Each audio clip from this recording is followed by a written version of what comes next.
There we go. Good afternoon, everybody. I first want to introduce myself. Again, my name is Doreen DiLeonardo from Vision Services for the Blind and Visually Impaired.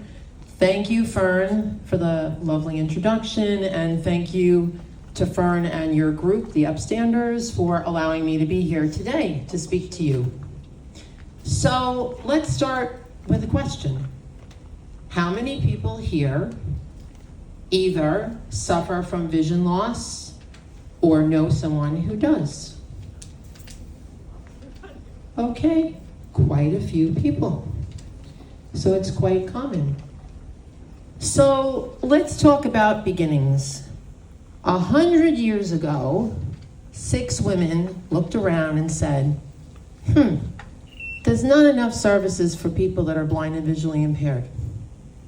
Now, instead of just saying that, they actually did something about it. They started Visions in 1926, 6 ladies. That was a tough lift back then, right? So they started this organization to help people who are blind and visually impaired, and we're celebrating our centennial this year, so we're still here doing the good work. So what happens when somebody begins to lose their sight? How do they feel? Well, they're concerned, right? They're afraid they're gonna lose their independence, right? And their freedom. Because now all of those things that we never think about, the little things that we do every day automatically, become a chore. And now what are we gonna do? We're gonna ask our friends, we're gonna ask our neighbors, we're gonna ask our family, and we're gonna have to impose upon them to help us. Nobody wants to bother people. We want to just go, right? We want to just do what we always did. So when that happens, oftentimes people isolate. They withdraw because they don't know what to do, and things get worse, right? And they don't know where to turn. That's where Visions comes in. Visions provide services. We have trained staff that can come into your home and teach you how to do all the things you took for granted as a sighted person. We have rehabilitation people that work inside the home. And then we have ones that teach you how to get around outside of the home. Because you still want to go get your mail. You still want to take a walk. You still want to take the bus. You have things to do. So you have to know your internal world and your external world. And that trained staff comes in and they help you, so you can regain your independence and your freedom. So what other kind of services do we have? So vision loss is on a spectrum. Not everybody is the same. It's not a one size fits all, and it's also the face of vision loss is not just people that are older, like me, yes, and a lot of us in this room, right? There are younger people, there are children, toddlers, babies, people of working age. So all of those people also need our help. We have a camp for children. A whole family can go with that child so they can do things that all kids do, just in a different way. What Visions does is they give you the tools and the skills to do things that you do as a sighted person in a new way. So they're kind of bringing light to your life again. Job training, we're #1 in job training and job placement. Because as you can see, we had 2 wonderful speakers and they have a lot to offer.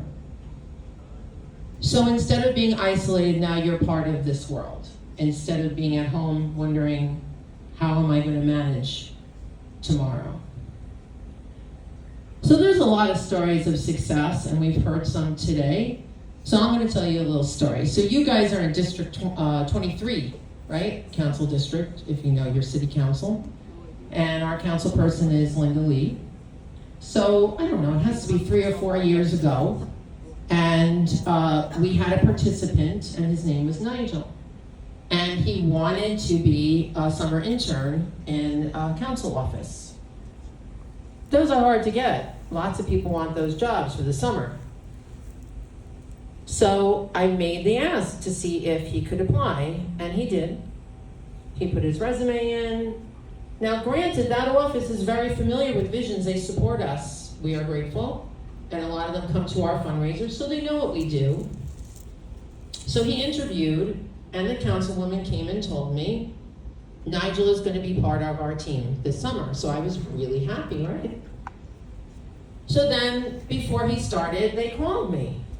And they said, what should we do different in the office to accommodate Nigel? And I said, not a thing. Treat him like you treat everybody that comes in for an internship. Because Nigel's received our training. Nigel will bring his bells and whistles for his computer that we've given him. Nigel also has a mouth, and if he needs something, he's going to ask. I said, don't worry about him, he will be fine.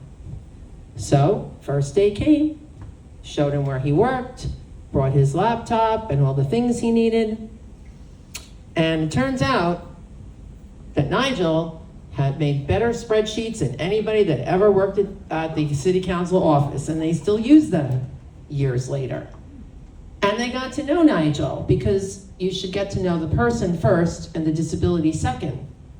Nigel happens to be, I guess they call it influencer now, on the internet, and he's into music, and he has a big following. So they got to know Nigel now. Not the blind guy, they got to know Nigel, and they loved him, and they enjoyed him. And he did a great job. And he went on actually to work in an assemblyman's office. So that's just a small story about one person who changed minds, right? He did a great job. But what happens when this starts, especially if you're young? So this is a real story that's unfolding. So there's a young girl, and she's a dental assistant. And she's losing her vision, and she's in her 20s. And I know this because everyone that I know knows I work at Visions. So a friend of a friend told me this story. And they said she should come to us for help. And it's good that my friend, Angela, knows me, because I could be the bridge to this young person who's in the prime of her life, right? She's in her 20s. She's losing her sight. She works as a dental assistant. She's having trouble identifying the instruments. I mean, she definitely needs our help. But because her friend of a friend knows about Visions, eventually when she's ready, because again, this is a hard thing to accept, right?